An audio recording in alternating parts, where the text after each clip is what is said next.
سلام علیکم. شریف و نادر باشم. معیوب گروه یکم خیانتکارای وطن محمد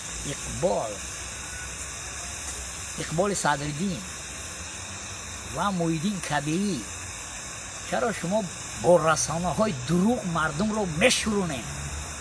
شما میگن که در تاجیکستان کار نیست، این دروغ است. برای چی من یک نابینا کار میکنم، فعالیت میکنم، زندگی من میبرم، فرزندام من اون میتیم؟ چرا شما دروغ بسیار میگن، مردم رو بی‌ضابطه میکنین؟ برای چی شما وطن در خدمت نمیکنین؟ برای چی شما ای دور سنگ پرتایی میکنید به اساس؟ برای چی وطن در خدمت نمیکنین؟ کنین ننگ و ناموس شما که یک کارخانه بسازین این وطن در اومده، که یک هنر داشته باشی، که یک انشاءات بساز که مردم ایو بهره بره.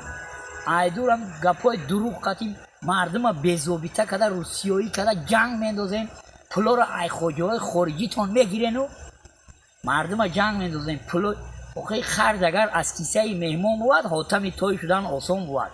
با نخودم تاجیکستان آمدم مهنت کنیم میمونین. آخه من نابینایم کار میکنم، شما بیناین فلسفه فروشی بیهوده میکنین.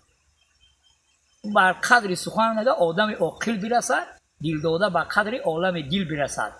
دریا که هم از فیض او شاداب است، تنها علمش به گوش ساحل برسد. شما نه آچتان دوست میدارین، نه آتتان، نه وطنتان. شما وطن فروشین، شما خیانتکارین، وجدان ندارین، ناموس ندارین، شما شرف هم ندارین. اگر شما شرف میداشتین مردم با فلسفه های دروغ بی‌ضابطه نمیکردین.